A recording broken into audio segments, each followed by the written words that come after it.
નમસ્કાર મિત્રો દેશ અને દુનિયાના સુપરફાસ્ટ સમાચારમાં તમારું સ્વાગત છે। આસામ પૂર પીડિતોની મદદ માટે ભૂમિ પેડણેકરની અપીલ। આસામમાં આવેલા વિનાશક પૂરને કારણે લાખો લોકો પ્રભાવિત થયા છે।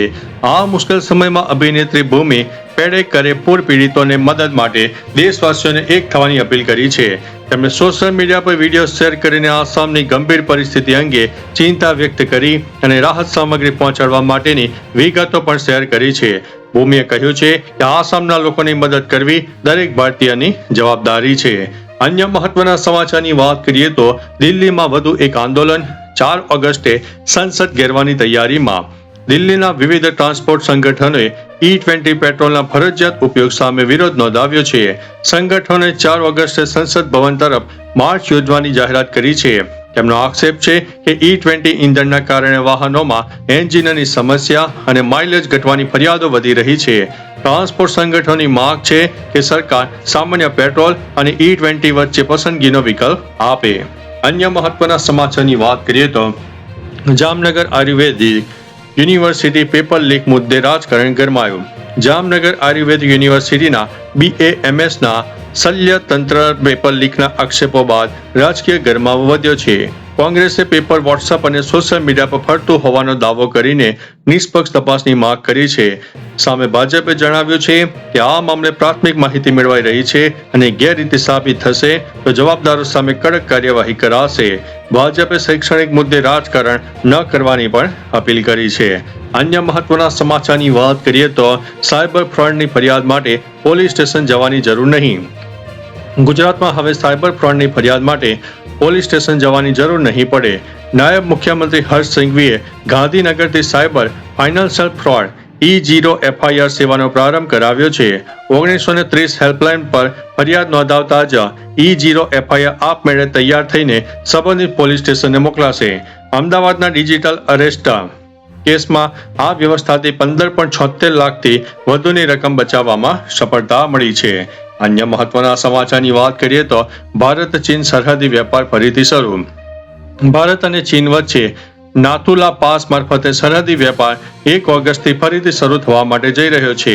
કોવિડ-19 મહામારી બાદ વર્ષ 2020થી આ માર્ગે વેપાર બંધ હતો। હવે વેપાર પુનઃ શરૂ થતા સરહદી વિસ્તારોમાં આર્થિક પ્રવૃત્તિઓને વેગ મળવાની આશા છે। વેપારીઓ, પરિવહન વ્યવસાય સાથે સંકળાયેલા લોકો અને સ્થાનિક અર્થતંત્રને તેનો સીધો લાભ મળી શકશે।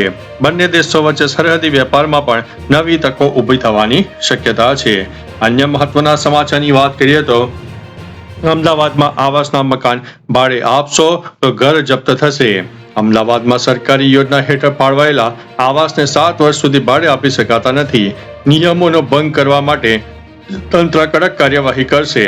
પ્રથમ વખત પકડાય તો 50,000 રૂપિયા દંડ અને 90 દિવસ માટે મકાન સીલ કરાશે। બીજી તરફ 1 લાખ રૂપિયાનો દંડ સાથે ફરી 90 દિવસ સીલ કરાશે। ત્રીજી વખત નિયમ ભંગ થતા પોલીસ ફરિયાદ નોંધાશે અને મકાનના દસ્તાવેજો રદ કરવાની કાર્યવાહી કરવામાં આવશે। અન્ય મહત્વના સમાચારની વાત કરીએ તો 50% ઓક્સિજન સમુદ્રમાંથી આવે છે। આપણે જાણીએ છીએ કે પૃથ્વી પરનો મોટા ભાગનો ઓક્સિજન જંગલો અને વૃક્ષો આપે છે, પરંતુ વિજ્ઞાન અનુસાર આપણે શ્વાસમાં લઈએ છીએ તેમાંથી 50%થી 80% ઓક્સિજન સમુદ્રમાં રહેલા ફાઇટોપ્લેન્ક્ટન નામના અતિ સૂક્ષ્મ છોડ અને શેવાળ દ્વારા બને છે। આ નાના છોડ સૂર્યપ્રકાશનો ઉપયોગ કરીને આખી પૃથ્વીનું વાતાવરણ જીવંત રાખે છે। અન્ય મહત્વના સમાચારની વાત કરીએ તો હેડલાઇન્સ ઉપર નજર નાખીએ। PM મોદી આજે NDA સાંસદોને મળીને સંસદીય રણનીતિ નક્કી કરશે। સંસદમાં આજે પેપર લીક વિરોધી બિલ પર ચર્ચા કરવામાં આવશે। રાવલકોટમાં વિરાધીઓ પર ગોળીબાર, એકનું થયું છે મોત। કોમનવેલ્થમાં અજય બાબુએ વેઇટ લિફ્ટિંગમાં સિલ્વર મેડલ જીતી લીધો છે। કોમનવેલ્થની વાત કરીએ તો શર્મિલા ધનખરે અને શિલ્પા શેલાએ બ્રોન્ઝ મેડલ જીતી લીધો છે। અન્ય મહત્વના સમાચારની વાત કરીએ તો ઈરાનની સૈન્ય તાકાત તબાહ, વિનંતી કરે છે ટ્રમ્પ।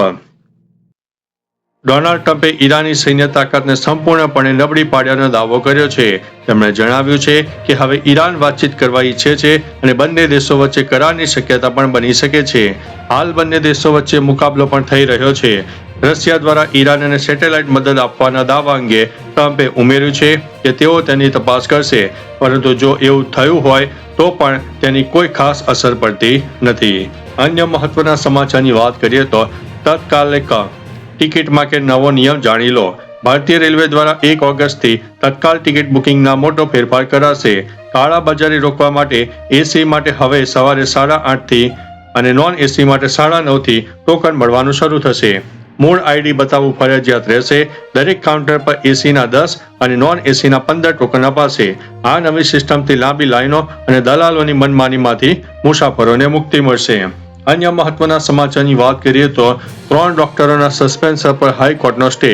કંપનીના ખર્ચે વિદેશ પ્રવાસ કરવા બદલ ગુજરાત મેડિકલ કાઉન્સિલ દ્વારા રાજ્યના 3 જાણીતા ડર્મોલોજિસ્ટ સામે લેવાયેલા 13 મહિનાના સસ્પેન્શનના આદેશ મુજબ ગુજરાત હાઈકોર્ટે વચગાળાનો સ્ટે આપ્યો છે. આ ડોક્ટરોનો દાવો હતો કે તેઓ વર્ષ 2024માં પેરિસ અને મોનાકો ખાતે માત્ર એન્ટી એજિંગ તાલીમ કાર્યક્રમમાં ભાગ લેવા જ ગયા હતા, કંપનીની કોઈ પ્રોડક્ટનો પ્રચાર કરવા માટે નહીં. અન્ય મહત્વના સમાચારની વાત કરીએ તો સીજેપીના આંદોલનમાં પહોંચ્યા 989 ગંભીર ગુનેગારો. દિલ્હી પોલીસે સીજેપીના આ પ્રદર્શનને લઈને સનસનાટીભર્યો દાવો કર્યો છે.